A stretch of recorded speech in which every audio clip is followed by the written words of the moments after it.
میں آپ کو ایک اوریجنل لطیفہ سناتا ہوں. السلام علیکم.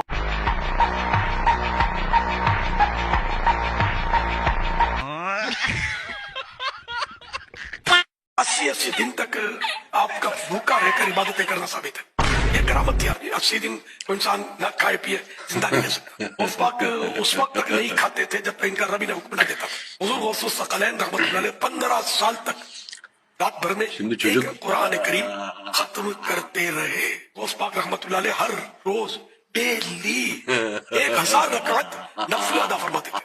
کیا بات ہے سر, کیا بات ہے سر, کیا بات, یہ بات ہے. ارے سر کیا بات ہے. ہمارے امیر علیہ سنت شیخ طریقت باعث خیر و برکت, باعث خیر و برکت.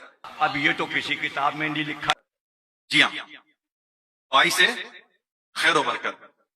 اللہ پاک نے آپ کا جو وجود ہے یہ مصطفیٰ کریم صلی اللہ علیہ وسلم کے صدقے میں, اہل بیت اطہار کے صدقے میں, صحابہ کرام کے صدقے میں بڑا خیر و برکت والا بنایا ہے. میں کب ہو گیا, یہ کب ہوا, کب؟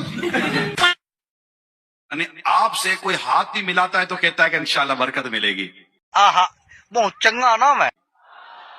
آپ کسی کے سر پر ہاتھ پھیرتے تو کہتے ہیں انشاءاللہ برکت ملے گی. آہا بہت چنگا نام ہے. کسی کی دکان پہ جاتے ہیں تو کہتے ہیں انشاءاللہ برکت ملے گی. کھاؤ ماں قسم. کسی کے گھر پہ جاتے تو کہتے ہیں اب انشاءاللہ بڑی برکت آئے گی, خیر آئے گی, برکت آئے گی, خیر آئے گی, برکت آئے گی. ان کے قریب آتے ہیں تو برکت ملتی ہے. یہی نہیں, ابھی اور سنیے. ان کے ساتھ بیٹھتے ہیں تو برکت ملتی ہے. ان کی باتیں سنتے ہیں تو برکت ملتی ہے. ان کے مرید بنتے ہیں تو برکت ملتی ہے. باعث خیر و برکت.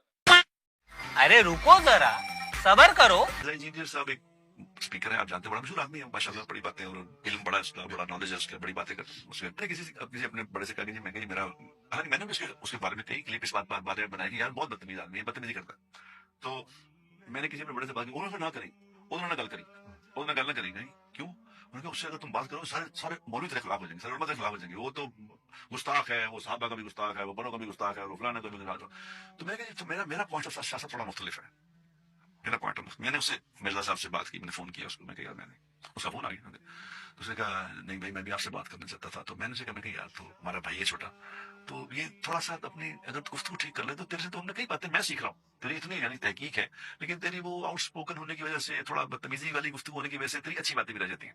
تو آپ یقین کرو, اس نے مجھے, علی نے مجھے کہا نہیں بھائی آپ میرے بڑے بھائی ہیں, آپ جو میری اصلاح کریں گے میں وہ مان لیا کروں گا, جس بات سے آپ منع کریں گے منع ہو جائے. اس نے مجھ سے کہا, تو میں نے ان سے, جو بزرگ تھے انہوں نے کہا تو انہیں تک کیسے سمجھے کچھ نہیں.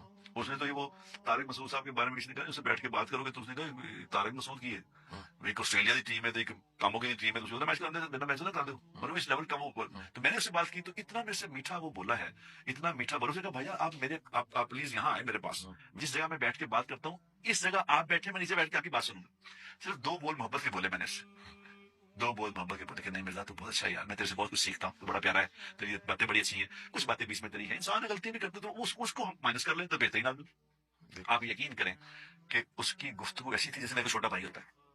لیکن لوگ کہتے ہیں نہیں جی اینو تسی خیر دی گل تسی کرنی ہی نہیں, ورنہ تسی انج ہو جائے گا, ورنہ انج ہو جائے گا. یا میں ساری زندگی یہ بولتا چلا جاؤں کہ بھائی چونکہ اب فرقے ہو گئے ہیں, اب مجبوری ہے اپنے آپ کو فرقوں کے ساتھ ہم منسوب کر کے رکھ. کوئی مجبوری نہیں ہے. یہ فرقہ واریت کو جب اٹھا کے پھینکیں گے نا, پھر ہی انسان آزاد ہوتا ہے, پھر ہی قرآن اپنا نور کھولتا ہے, ورنہ قرآن نور بھی نہیں کھولتا. میں ریئلی بتا رہا ہوں آپ کسی ایک فکر کے ساتھ پابند ہو جائیں, کسی ایک فرقے کے ساتھ پابند ہو جائے, قرآن محدود ہو جائے گا آپ کے لیے. آپ ایک ایسے کنویں کے اندر چلے جائیں گے, آپ کو وہی کائنات نظر آ رہی ہوگی. سر آپ اس فکر کو دیوار پہ دے مارے, فرقے کو دیوار پہ دے مارے, باہر نکلیں, دیکھیں قرآن پاک پہ کوانی پوری کائنات آپ کو دکھا رہا ہوتا ہے. بولو تمہارے دلوں میں کیسی گدگدی ہو رہی ہے, غوث پاک کا ذکر ہو رہا ہے تو خطاب شروع کرتے تھے, کہتے تھے الحمدللہ, پھر چپ ہو جاتے, پھر دوبارہ کہتے تھے الحمدللہ.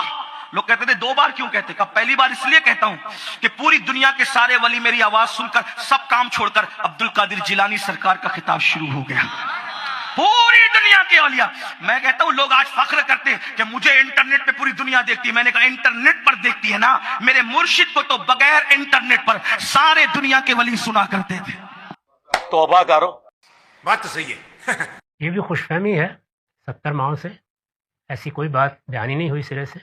اور ماں کی محبت سے تشبیہ دینا بھی بالکل غلط ہے. ماں کی محبت تو اندھی محبت ہوتی ہے. اللہ تعالیٰ کی محبت عقلی ہے.